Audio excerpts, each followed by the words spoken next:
everybody, good afternoon. As you all know, the world of sales, the world of recruiting is changing. It's changing fast.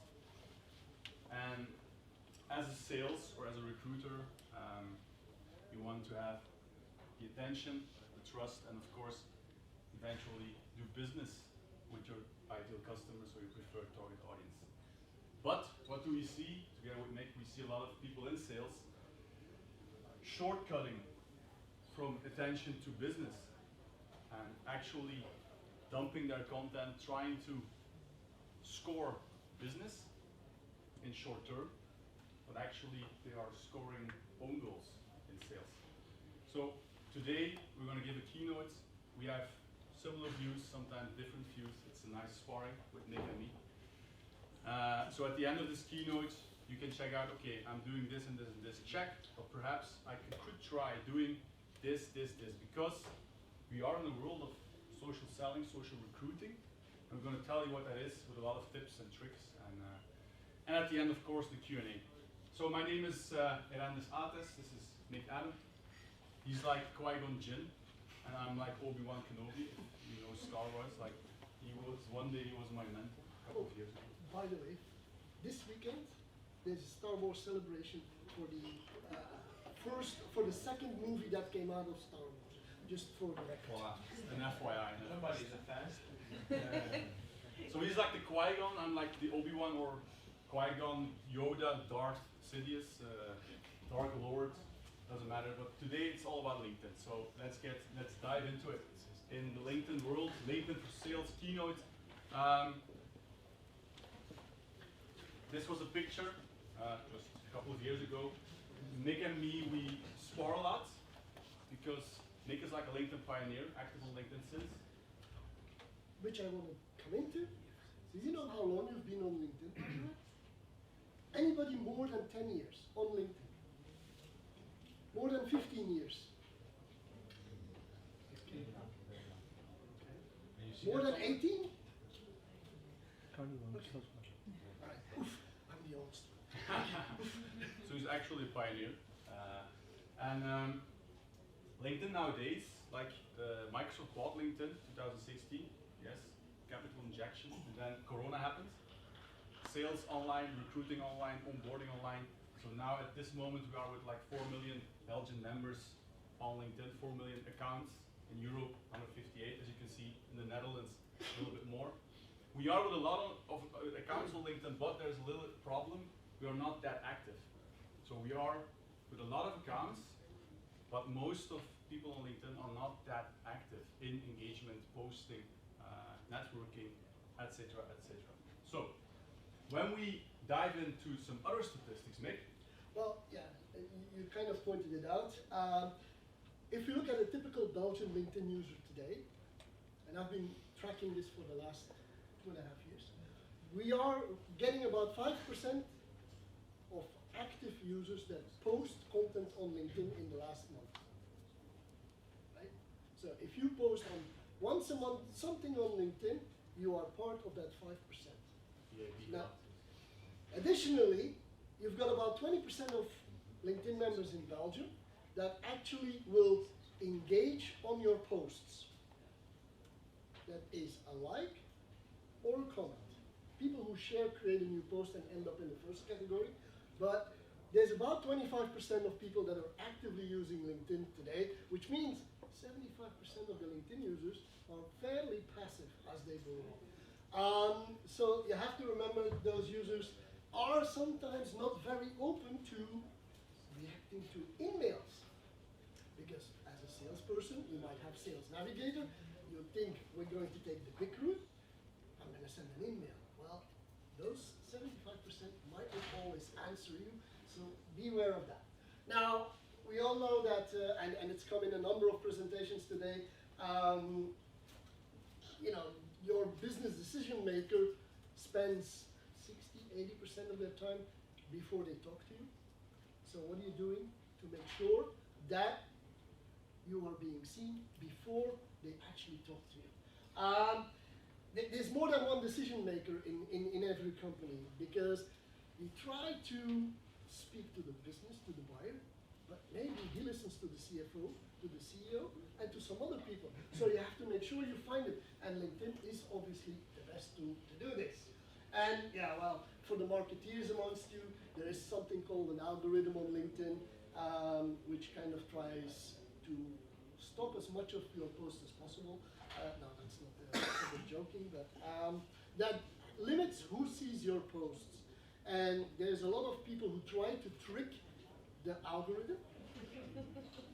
Yes, there are legal ways and there are illegal ways, right? To trick the algorithm, I can tell you in the long run it doesn't work to trick the algorithm. It will work in the short run if you want to. And obviously with GDPR, there's stuff in LinkedIn that we are no longer able to do, which is in-mail campaigns in Europe, which is a bit of a pity, but that's life. GDPR has that road. Back to you. Yes, so imagine your ideal customer, your preferred target audience, visiting your profile at this moment. They visit your profile, why? They see you in the feed, you mailing with them, they call you, you met with them at a networking event today, whatever. And they will have a first impression. They will think, what's in it for me? What's in it for my peers? Why should I talk with this person? Why should I add this person to my network? Why? What's in it for me actually? So, a lot of sales, what do? They have like the screaming approach and they scream. Like the banner, as you can see here, is like not a qualitative banner, that's first. Again, here the photo quality is not that good, and more important, managing director at Werma Benelux, it doesn't say anything actually. So LinkedIn gives you the possibility to have a good first impression. And the most important thing to remember is LinkedIn pushes you as a profile also to the second degree. So not only your friends and your first degree relations will see your content, your post, but also the second degree. And in the feed, they also will see your headline. So the most important thing, how to stand out, make 4 hands-on triggers to stand out with your profile. Now, your profile is the first thing people see, right? Make sure you have a cover image, you have a good profile picture, not a vacation shot. Also, use the video. You don't have to pay, but you can add a profile video of 30 seconds. So add that to the visuals that you have, because people like looking at the visuals. That's really clear. Make your headline more than your function at company, and tell people how to get in touch with you. Because as a salesperson, you want people to come to you. There's many places where you can do this legally. Make sure your email address is visible and it's a professional one. Also, make sure that it's maybe in your about section, and use the multimedia to highlight what you stand for, what products you represent, what company you represent, because those are the elements that LinkedIn will look at to push your profile up when it comes to search results. Including these will get you halfway there. There's much more that this is so important to get the attention, but also to build some trust passively, without conversating, just with your profile. I know these are basic tips and tricks, but this is like the first thing you need to do. And if you look at some examples, some good examples, you can see here on the left a good banner, like Cirrus, innovation, industry. You can actually, within your company, create 4 to 5 banners and give the choice to your employees which banner to use. I'll see in a lot of companies, hey, this is our new banner, put it on your LinkedIn. But it has to be, they have to see the win-win in it. Your colleagues, your employees have to see the win-win in it. And this is also a very cool example.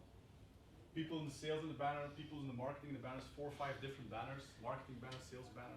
It's like hyper-personalization of your brand. And then, when we look at the second thing is actually having a headline with a promise, with a value proposition. Not only the banner, not only the first impression in the picture, making eye contact, but it's very important that people, in a blink, in 4 or 5 seconds, can actually know what can you mean for me and my peers. What's in it for me and my peers? It's all about findability, keywords, promise. Talk to your target audience. Talk niche. You should stand out with your headline. You get actually 3 lines in it. 3 lines on LinkedIn. Why not use them? With those keywords, the associations you want to be remembered for. Then, like Mick told earlier, we need to make our brand social proof with some visuals also. What are those visuals? First of all, you have text, the about. The about can be something like this on the left. Mick talks about himself. So the about is that info-sectie in het Nederlands, the about section. It's so important to gain trust because you have to talk about who you are, your story. Imagine you and me sitting in Hasselt with Mick, and Mick and I, we ask, what do you do? What do you believe in? What do you stand for? That's your about, your personal storytelling. So it's a story you are telling so that your ideal customer, when he or she reads your story, will have something, okay, alignment with you and who you are. We are always focusing on the USPs, unique selling propositions, facts, figures, but we live in a world of ASPs. Emotional selling propositions are so important in sales. If you want to go from attention to trust, that's the first step. You need to add some emotional things, personal things. Hyper-personalization is key. And here on the right, you have a sales manager, in Dutch actually, first pitching the company with some proof. We have like 1,000 customers, etc., etc. I can help you with what mij typeert, and the call to action at the end. Like Mick has told before, make it easy for people, for your target audience to connect with you, to talk with you. So a call to action is actually a very nice thing to do. It's important to remember everything, every word you write in your LinkedIn profile becomes a keyword that people can look for. When they go to the search bar and type something in the search bar at the top, anything that you put in your about or in your experience or anywhere on your profile becomes a search criteria at the top. That's also why this is important for Yes. A lot of people say from who actually reads this. Randers, who actually reads this? Randers. But it's not only about people reading it, it's also about findability, keywords. So also in your work experience, everywhere actually, not only in about, everywhere. Like you get like in your work experience, it's crazy, you get like 2,000 characters to add to your work experience, 2,000 characters. And only people adding that managing director, that's it. But 2,000 characters to gain a more findability on LinkedIn itself. Okay, tip number 4 we said earlier was the featured section, underutilized by salespeople. It's like crazy, it's like a cool feature actually, because also on your smartphone, the app of LinkedIn, people are visiting your profile more and more via the LinkedIn app. They'll see your featured section. It's like your shop window. You can put your best work there, but also you can generate traffic. So why not show yourself, show your work, your thought leadership, your expertise, highlight posts you posted earlier, so you can get more traction afterwards, because you know not every post lasts long. Put it in your featured section, plus, why not job offers, traffic to website, ebook perhaps your YouTube channel, perhaps your Calendly link, I don't know, just experiment. Because we are giving tips and tricks, but it's like trial and error. You should experiment. And for the real number nerds, why not put a bit.ly behind it to track the traffic? Are people clicking actually on these links, yes or no? So I had a client, recruiters, I told them the golden tip, put your job offer, it was a video actually, in your featured section. And they said, Marianne, nobody's gonna click on it. Let's test it out. Bit.ly behind bit.ly, change the URL, and you can we actually tracked like 37 clicks in 2 weeks on 3 different recruiter accounts, just only from the featured section, just passively, just passively. And that's very important for you. So these are the 4 tips just for attention. First step, identity, profile, and now next step, how to scale your network. Also a very important thing, how to scale your network. Mick? Well, the thing is, who do you accept their invitations from?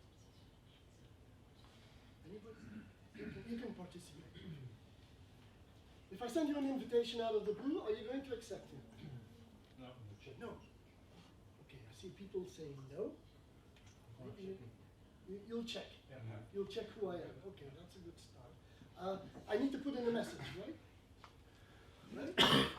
Now, if I put in the wrong message, you're going to reject me, right? So, okay. If I put on a message that's automated, are you going to find it out? Are you going to know how I do it? No? Okay. Well, you can. I can give you a tip or two about how you can define or see that somebody's using a robot to connect with you. And of course, it's a good idea to always include your a bit of text in when you send an invitation. But what it's really about, and this is, I'll give you two main tips. I'm not going to read what's on here, but I'm going to give you two tips. One, if you want to go, if you're in the prospecting mode, you want to connect to people that are like your ideal client. I assume that most of you are already connected to your perfect and ideal client. There's a very simple trick to go from your ideal client to your ideal prospect. Do a search on LinkedIn and do the search in your first degree network. Make sure that the result list you get on the free version or the Sales Navigator, doesn't matter. Do that search. If you end up with a result list of your perfect client, then change the 1 to the 2, to the second degree. And you have a list of all possible ideal prospects because you've kind of gotten them out of your standard. Now, maybe you don't want to connect with them immediately. So there is a new feature on LinkedIn that you might know or not know, which is called the follow button or the bell. The bell allows you to actually get information when your client or prospect actually posts something on LinkedIn. And you can start engaging them. You can warm up the lead by following them, engaging on their posts, and once the lead is a little bit warmer, then you can go for the hard connect. Of course, you will always use a message. And then finally, of course, once you've connected, which is a very important one, then you engage, you continue to engage. Menendez, you want to take it from here? Yes, so when you post something on LinkedIn, there's a nice feature called statistics. Yeah? Every post has some statistics. You click on those statistics, you can see 1,000 views, and you can actually see who is noticing you. So the first thing you need to do is who's checking out my content, who's seeing my posts. You can actually see the functions, the regions, you can actually see everything. Who am I reaching right now? And if you're not reaching the right people, what does it mean? Perhaps there's something wrong with your network today. So it's a very important thing, perhaps after today, to check out your network that you have right now. Perhaps you have a lot of connections from a previous life. I'm not telling you to throw them all away because every person can be valuable. It's not the case, but the case is check out your network today. And then we have the usual suspects you're adding. Who are the usual suspects? People you met today, people you know, your colleagues. But it starts to get more difficult the moment you should try to reach out to your prospects. Cold outreach, let's call it like cold outreach.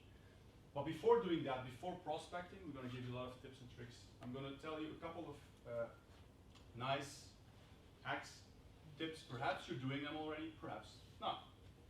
Tip number 1, check the connections of your connections. So if you have like an interesting connection, like check out the connections of those connections. They did the work already. So if you're a newbie on LinkedIn or advanced, it does not matter. If you see something in your niche, in your target audience, a big fish, he has a lot of connections, click on the connections, do your search in the connections of your connection and find the right people. Second of all, do your outreach via the feed and your engagers. So when people engage, like your content, they engage. There are still a lot of people not adding them to their network. These are your fans, second degree people engaging to your content and you're not adding them, you're not asking questions, you're not thanking them. Why? It's so important to do. Outreach via the feed. The feed is like the place where everybody is posting. You can reach out to active people, actually. So I see a lot of sales doing a search and they search the decision maker and then add, message, copy, paste. But like Mick told you earlier, a lot of people are not active on LinkedIn. So you're waiting for response, waiting for magic to happen, nothing happens. But in the feed, you can reach out to active people, people who are actually there, and you can check out their engagers. I do it all the time. Like my clients, for example, they post, I check who's engaging, and I engage to them. My hook is my client, and so on and so on. So it's very important in this story also to find the big fishes. The big fishes are not like C-level. Big fishes are people who are active on LinkedIn with a big network. So you can leverage them. When they engage to your content, you can reach also their second degree. A part of their second degree will see you. So engage to the right people and you will get to their second degree network. It's very, very important. For outreach via content keywords, also something. I had a client who was telling me I'm looking for experts in climate, water, but it's difficult to identify the function of these persons. So why not do a search on LinkedIn, not based on the function or the industry, but on what are they talking about? What does your target audience talk about? So niche keywords, not only function, buyer, purchase manager, but content. What are these people talking about? And like I told you earlier, making the loop, fans of your fans can be fans, so your clients all are active on LinkedIn. Why not check the company page, check the active people on LinkedIn, who's engaging to their content, reach out to them, you have a hook, the client. So client's community could be very important for you, for your sales, to go from attention to trust and from trust to business. And perhaps Mick, you want to explain, check events, jobs and groups, of course. Yeah, of course, I mean, stop being members of groups of your peers. Start thinking where or in which groups are your actually prospecting clients and become a member of those groups. And then start engaging, following and so on. That's the same way as doing this. I want to come back to the big fish. Because one of the things that I said in the beginning is every company has now 5, 6, 7, whatever the number is that people are using today, people involved in a decision. Well, the big fish is look in the companies that you are targeting to people that are active on LinkedIn and possibly are or have a decent network. Make them your ambassador within that company through connecting and engaging on their posts. Yes. So how to start the conversation? The most important thing on LinkedIn, conversate, Nick. Yes. You should conversate. Why? Well, first of all, what does ABC mean in sales terms? Always begin conversations. Sorry, I had to put that one in there today. Yeah, engage on your customers' content. That is definitely one. Again, the idea is start that conversation. There's enough ways that people are on LinkedIn to start conversation. I've mentioned already a couple of things, but the bell, for example, if somebody posts something on LinkedIn, you can actually go like and comment on those posts. But the idea is to warm up your content, help them distribute their content. You'll become more liked, you'll become more trusted, and you'll be easier in terms of connecting and starting conversations. But the thing is all about try and think, if you want to put it on the next slide, or this one. If you ever thought there were only very few things in terms of starting a conversation, well, you're in bad shape. Because there's over 60, there's 50 plus on here, but there's over 60 triggers that are available on LinkedIn to start conversations. And if you want to get this PDF, just spam Nick his message inbox, just send them, add him on LinkedIn with a personalized message, of course. Otherwise, he will not accept you. But the next step should be just send him a message with trigger via LinkedIn, and he will send you a PDF with all these good conversation starters for you to implement in your strategy. I'll pick a few out just as a reason. Anytime that it's anybody's birthday, and I seem to be one of the few that still gets the alerts, but when it's somebody's birthday, I will always reach out to them, wishing them a happy birthday in some way. Plus, I always will ask a question. I will start that conversation. And the question could be, what are you looking forward to?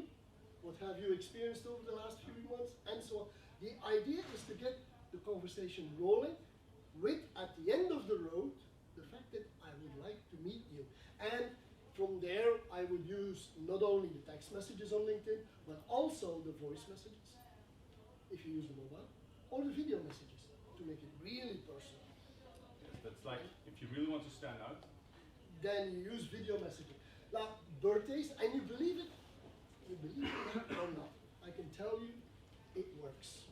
People appreciate it. I get like 25 of them on my birthday and I'm not responding to any of them because they just use it to get in touch with me. Fair enough. I've gotten a few more than 25 on my birthday, unfortunately. And I did respond to every one of them, but they all got a question back from me in terms of starting a conversation. The business that comes after it, that's where the trick is. Keep an eye on how much business you do with these people. They were unknown from China. They were unknown. See, this is one of the big pains of LinkedIn is that we have networks and we don't keep our network warm, but we'll come to that, I think. But the triggers are there. Somebody reacts to your post, like Randy says. Why not take that opportunity to connect or to start a conversation? So 50 triggers plus are on LinkedIn to start conversations. And those conversations build relationships, and those relationships lead to leads/deals. Over to you. What I also find very interesting is like when somebody changes jobs. Yep. So I just congratulate them, and then Rens, okay, I will talk to you, okay, up, and then you top of mind again. So just choose your notifications. You have your settings. Choose your notifications. Like all your LinkedIn experience can be personalized. So if you don't like these notifications, put them out. But like Mick told earlier, some of them are actually nice triggers to restart the conversation. Okay. So next question, how to reach my target audience and generate leads. So what you want to do, attention, okay, trust. How can we get trust? Yeah, we should reach our target audience, we should generate leads, but like only with one-on-one conversation. Only with an optimized profile, it won't be enough. Only using the triggers, the magic hacks, tricks, it won't suffice. So what should we do? How should we reach our target audience? Okay, and most of them, Go ahead. Nick is going to do a show. Yep. Most of them try to shortcut. These are messages I get like every day. Every day. I don't know. Do you get these messages on LinkedIn? Every day. Every day. Hey Randis, we here. Download, just dumping content, shortcutting. This is something I get every day. I really hope you don't do it this way because it will not work. You're targeting like a small percentage of people actually on that moment saying, oh, thank God, Arendis. I just really needed you just right now. You reached out at the right moment. But it's like a really small percentage. Most of them are latent prospects, people actually perhaps not thinking about your services, your products, and you are just planting seeds. That's the first approach. Positive vibe, just tone of voice, your value proposition, planting a seed, and then starting the conversation to go from attention to trust, from trust to business. And in the meanwhile, you have your content track, you are posting. I will give tips about posting. So the person you are adding to your network will see your value also in the feed, not only one-on-one, but also in the content feed. So this is like actually not how it should be. Mick? Well, this is what people do. We all know the sales cycle is beginning to be more complex, especially in B2B, and we resort to two things. Number one, we resort to sending an email to respond to this whole complex cycle, which means you kind of throw your reputation away in one go. And second of all is people tend to do this, or not to do this, which is they're going to say, you know what, all these boring tasks on LinkedIn, like connecting, like some other stuff, well, what we're going to do is we're going to automate that. Well, welcome to the real world. Within here in 6 months, you'll be all away from LinkedIn if you continue to do this. LinkedIn has committed now seriously to removing people using all kinds of automation. And they are more and more getting in the track. Are there people in here, just be honest, are there people in here automating their LinkedIn outreach? Nobody? Did you ever try it? I tried. Just explain me your experience. Yeah, at the beginning I tried, but without any sales Navigator account. So that was a disaster because you can't really like target your audience. And yeah, that was just a mess. But I did it with a couple of person. I realized it wasn't working, so I iterated and I tried it for recruitment as well. That was working better.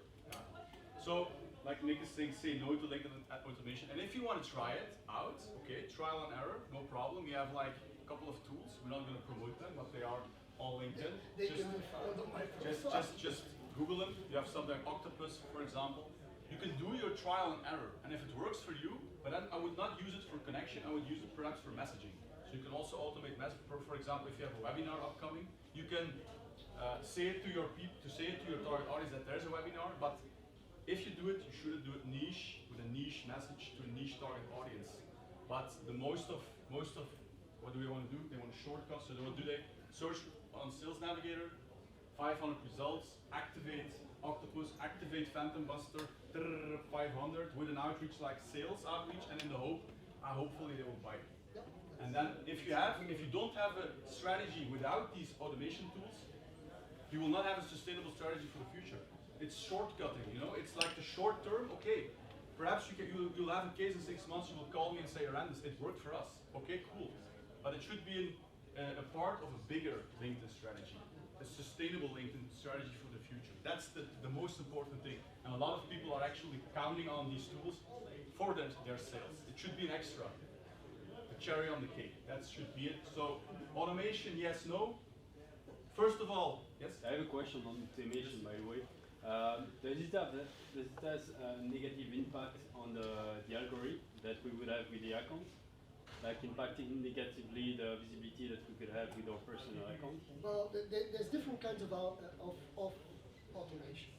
On the one hand, you've got the whole networking automation, which is connecting, sending messages, and that kind of stuff.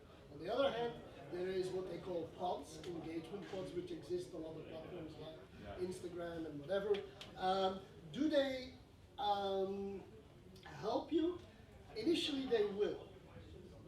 But after a while, they won't, because LinkedIn is in the background through AI, checking who are the people who actually engage on your post, and if it's always the same people, LinkedIn will deduct or assume that you have automated your process, and then LinkedIn will demote or will have a big impact on your distribution of your post.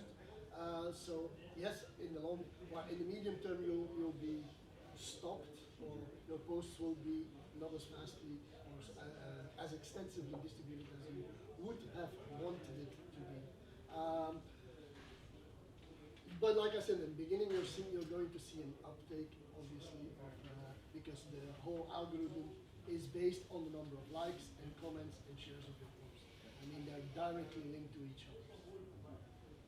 Okay, in an ideal world, but the world is not ideal, definitely not in sales. In an ideal world, you add somebody, your prospect, to your network.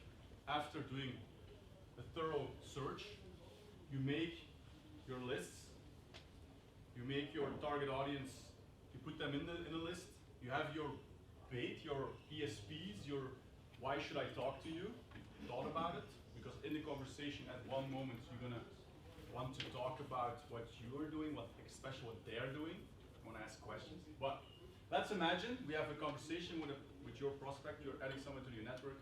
You reach out, and step number one in the social selling conversation flow, it's not the sales conversation flow. It actually works sometimes, but it's like I said before, trial and error. First step could be, of course, like we told you before, personalizing your outreach. So finding a hook on the profile, but not only on LinkedIn. Go outside LinkedIn. If you can't find anything on LinkedIn, check the website, check Instagram, check YouTube, check whatever you want. Find a hook to start the conversation, because most of people sending messages send sales pitches. So you are actually planting a positive seed. Somebody will say, "Oh, sales, it's quite nice." Okay, planting the seed, no problem. Then, what we all forget to do is send the follow-up thank you message. If you add somebody to your net, he or she accepts you, and he or she is qualified by you as interesting right now to talk with, because you qualified him or her as an interesting prospect to talk with now, I would suggest to say thanks, and perhaps even ask questions. The simplest questions could be, can I help you with something? It's like the easiest question to ask. But besides that, perhaps if you do your research, like it's the most important thing, do your research, perhaps you can find some bottlenecks, you can find some questions, you can find something to trigger the conversation. And this is not like day one, day two. LinkedIn is not Twitter. You can actually, you don't have to respond in 24 hours, you have some time. But you can restart the conversation by asking questions. And it's from going thanks, saying thanks, to giving attention and adding some value. That's the most important thing. One-on-one, adding value to help and to inspire via one-on-one conversation, but also in the feed, like I told you before, because these persons perhaps are checking your feed, your recent activity.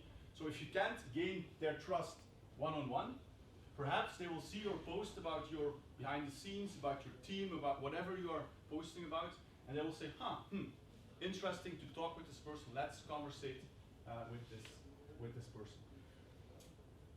The next step could be, of course, because the magic does not happen on LinkedIn, closing deals on LinkedIn, most of all, you should actually springboard, springplanken effectief, to a phone call, a mail, a video call, etc., etc. So LinkedIn can be your ideal springboard to actually start, ask for a mail, start a call, a meetup, a landing page, an ebook, whatever, a YouTube channel, a movie, a webinar. So it's up to you to find out how to conversate. For example, yesterday I was sitting with a client, selling consultancy, doing consultancy in logistics. Target audience was supply chain managers. And we were thinking about how should we reach out to them. But like I told you before, this is not like an ideal way of communicating, but it's important for you, this is my suggestion, why not test with A/B testing. Send message 1A, 1B. Follow-up message 2A, 2B. Follow-up message 3A, 3B. And check out which of them get the most acceptance rate, the most response perhaps. And so you can not do it from your gut, because gut feeling is important, but perhaps it's also necessary for you to have some kind of strategy in your social selling conversation. So my advice would be just check out your conversations you had already and look for moments of magic. Why did this person talk to you? Why did this person give you his or her email? Why? Just check it out. Just go to your LinkedIn message inbox. You can check your conversation. Most of the times the answer lies already there in the behavior you had earlier.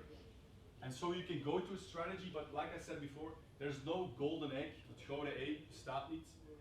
But this could be, for you, this could be a flow to actually conversate with people. And then, of course, don't forget your content track. This is like an example of a fleet manager in sales selling cars, actually. What does he do regularly? Sharing content, Mick? But we all know that sharing content is not the same as posting content as a creator. So posting content as a creator will give you more reach. But the most important thing is, like, this is like the most simple post. A video of his clients riding, of Vivaldi's in this case, riding with the cars he just sold. So he just made a video, put it on LinkedIn, tagged the company, tagged his own company, a little bit of storytelling as a sales. And you can see the magnificent engagement he had for the first time in his life, because until that moment, the only thing he was doing was sharing content, sales, promotion, selling content, selling. But the people, again, you want trust, you want business. Show them what you do, show them who you are, show them what you stand for, show behind the scenes. These are so important for you.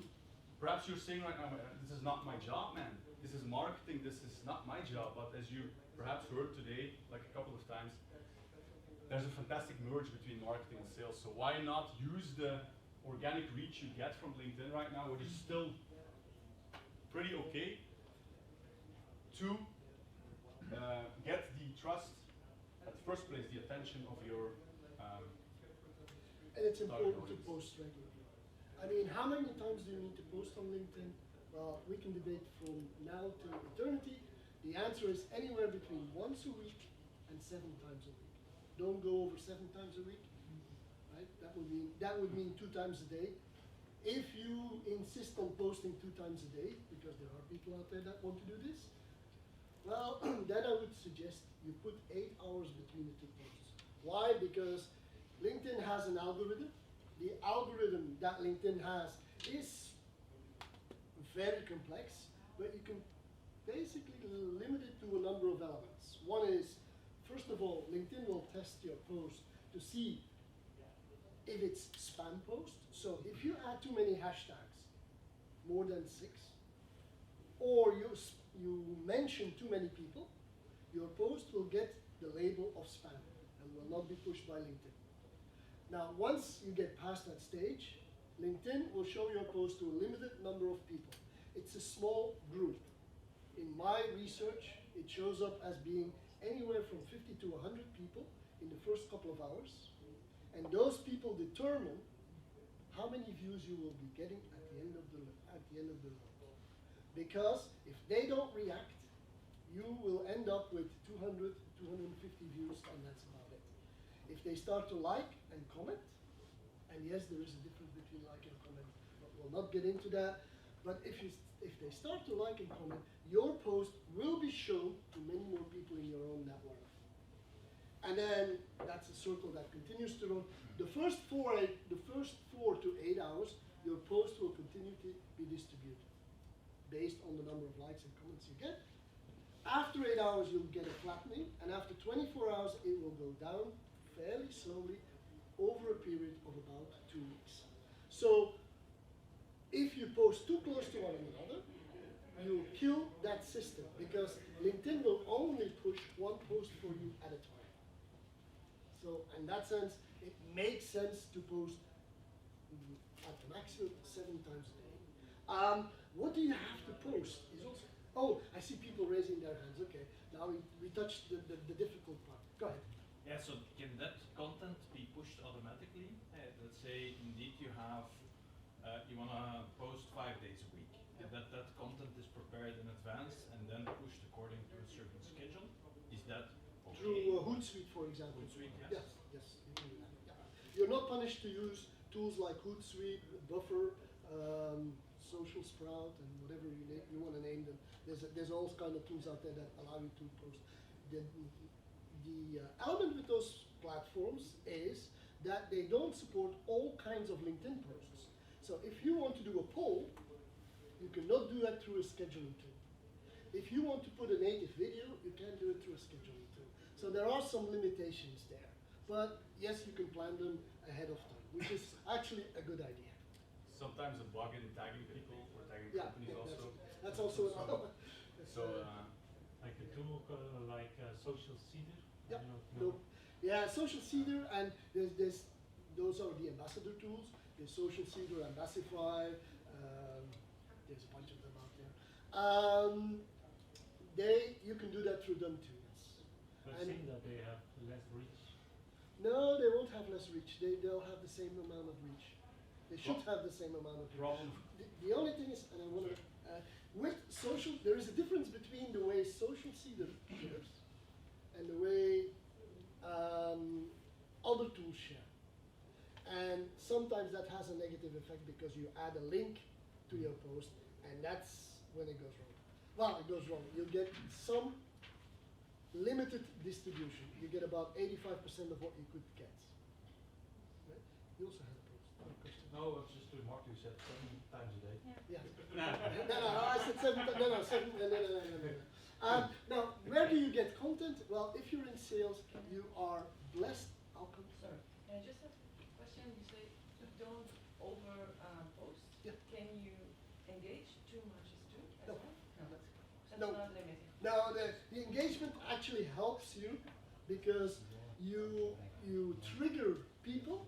They see that you've engaged, and so they come back to your posts and they engage on your post. So it's also a way to get people to come to your post if you engage on there. So the ratio should be, for every post I put out, I engage on 10 other posts. Yes? Is there a best time to post on LinkedIn? There is a best time for you, but not for everybody. There is all kinds of statistics out there that the best time to post is what? Tuesday and Thursday. Tuesday, Thursday in the morning. Yes, yeah. exactly. If you go Google it, Yep, you'll yep, see a lot of statistics. So the answer is, those are generic statements. It all depends on your network. try and figure out when your network is actually alive or online. And that will define what your ideal posting time is. A good place to start is between 7:30 in the morning and about 10 o'clock. Any day in the week. And I'll tell you, try Sunday morning at 9. Okay? Maybe it won't work for you. But for the last 2 years, it's when I had my most successful posts. Strangely enough. The rest of the week, it's timing. Now, if you are in a, for example, international environment, and your network is distributed all over the world, if you post at 9, which is your ideal time, it's 3 o'clock at night in New York. So they won't see it, okay? So also keep track of where or what time it is where your audience is. So the only answer that is realistic is to say, test it out for your own network, because everybody's network is different. Do your own trial and error. For example, if you post Wednesday in the morning or Thursday in the morning, keep track of your views, keep track of your engagement, check it out. Again, post it at another day, track it, another day, track it. And like Nick told before, sometimes when it's less noisy on LinkedIn, you can have the real genuine conversations, the real genuine engagement to your content. So I sometimes, like yesterday, I posted in the morning, in the late afternoon, I had a little engagement, but in the evening, after 7, 8 o'clock, why you will think about it. Who will engage on LinkedIn in the evening? But these are the moments but it depends on your network, on who you want to reach out, where these are. So trial and error is so important in our business on LinkedIn. We can say these are the holy times.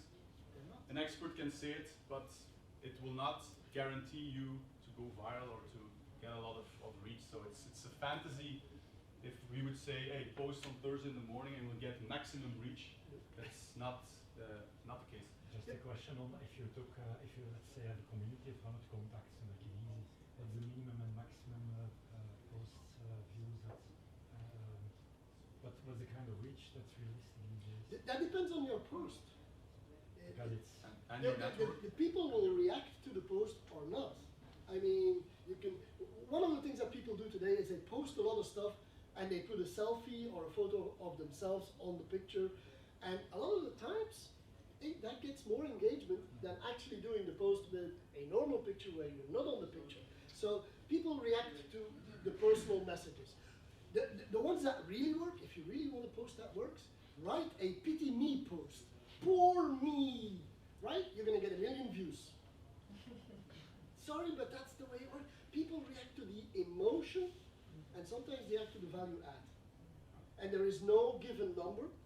I was telling somebody before this session, last week was my best week in terms of impressions and engagement.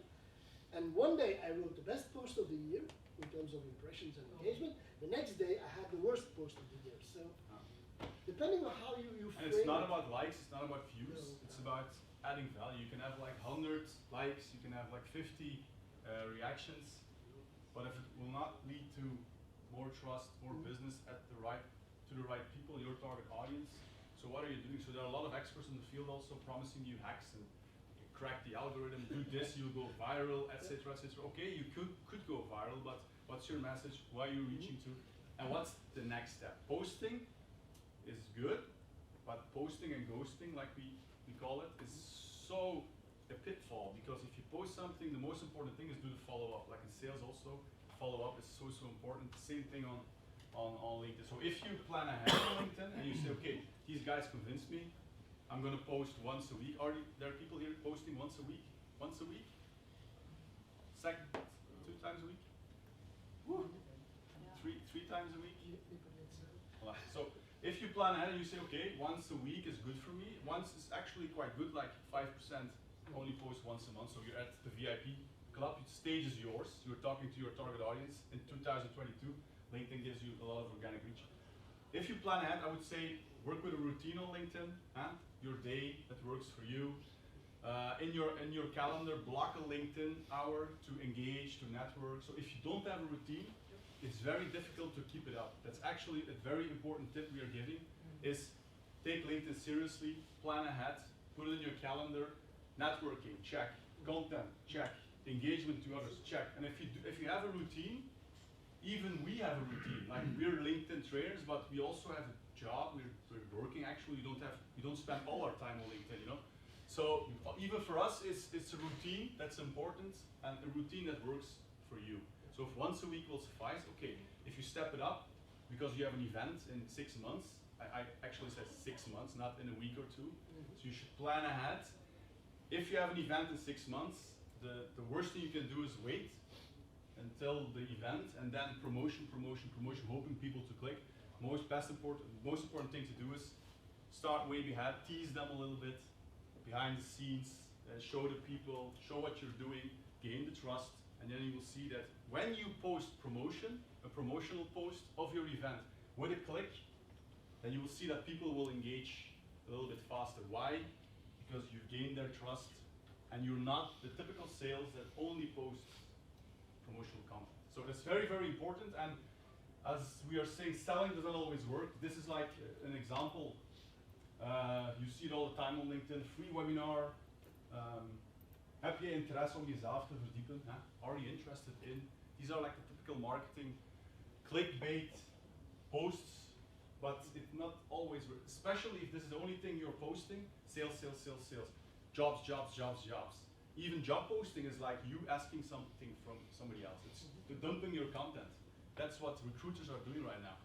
Posting jobs, jobs, jobs, and that's it. So selling doesn't always work on LinkedIn, so we should not sell all the time, but try to educate, to inspire. And here you see a couple of examples of me talking about the bottlenecks of my clients. So when a client calls me, hey Randes, I have a question. Like your questions today, if we are smart, we write them down and we can make content about your questions. So that's very important.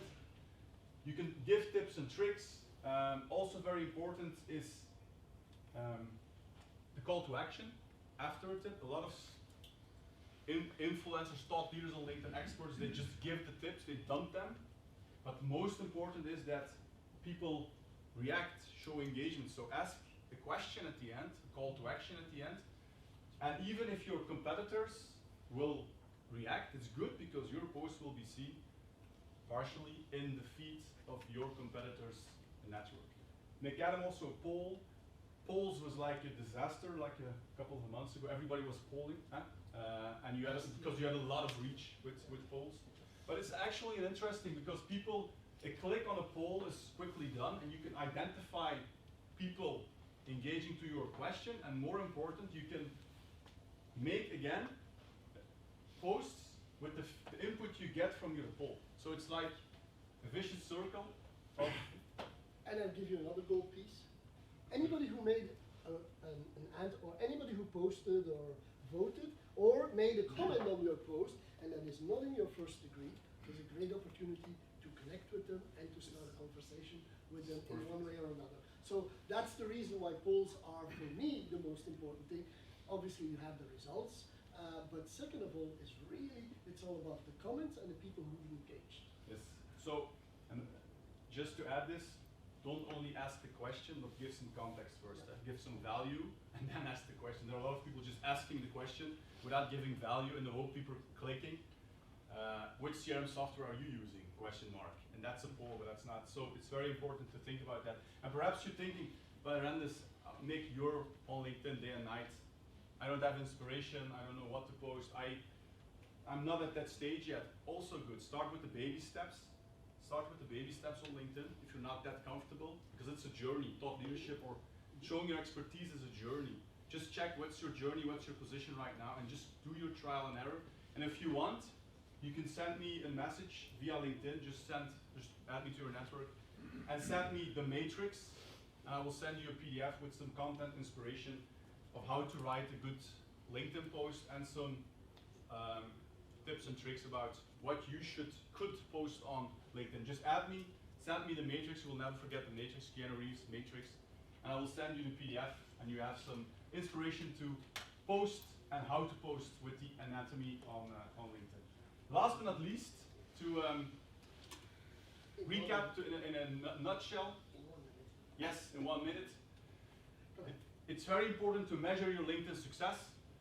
So we talked about trial and error, posting, timing, social selling, conversation flow, The most important thing is track your network growth, track your profile views, because profile views means that there's actually traffic to your profile page. It means you're doing something right, especially if these visitors are your target audience. That's the whole thing. Track your content engagement. What do you see? Track your search list views. Are you being found on LinkedIn? And this is the LinkedIn dashboard. You have your LinkedIn introduction, and you have your LinkedIn dashboard with these statistics. So check them out, write them down. 25 of May, these are my statistics. A couple of months, these are my statistics. Check your stats to see what you're doing right, what you're doing wrong. And very important, Nick? Yeah, the last one is, and to me that's the most important one. Why do I post every day on LinkedIn for the last 4 years? Well, very simply, 37% of my new clients come through content that is being posted on LinkedIn, and there are basically no buy me, sell me, that kind of stuff posts in there, maybe one a year at worst, or in the worst case scenario. But I keep track of how many posts actually lead to people contacting me, creating a lead, creating deals, and keeping track of that, obviously keeping track of the connections you make through the content that you post, but trying to keep a good eye on how much does this do to me. I wouldn't want to miss that 37%, in all honesty, because that's a very big chunk of my business on an annual basis. So keeping track of the results is a very important one to keep track of. Yeah. So we have something like the social selling index. Do you know the social selling index on LinkedIn? And this is the link, linkedin.com/sales/SSE. Nick 87, Randus 83. This week I was 78, 77, so it depends. But it's actually a nice compass, a tool to track your LinkedIn growth, your LinkedIn journey, quoting on professional branding, finding the right people, engaging with insights, building relationships. If you have questions, because the next speaker is waiting, you can ask them later. But this is a nice compass. You should not have 83 or 87 like us, but I should say 60, 65, 70, why not? And more in your team, in your sales team. If you have a whiteboard, just put the scores. It's very nice to have some gamification, some competition between the colleagues. It's always nice. So to conclude, you have to show some love to get some love, like we told you before. If you post and ghost, it will not work. If you not conversate, it will not work. If you don't show engagement to other people, sales will not work. You have to give love, you have to give attention to the right people, the law of reciprocity, and at the end, you will get attention back. If you don't do it, sorry, but it will not work. So sales of social selling is not a sprint, it's a marathon. Think long term. So don't shortcut. Sometimes you can shortcut, but at the end, don't shortcut. This is Mick, Qui-Gon, or Yoda, and this was Obi-Wan or Randus. Thank you for your attention. I hope you really enjoyed it.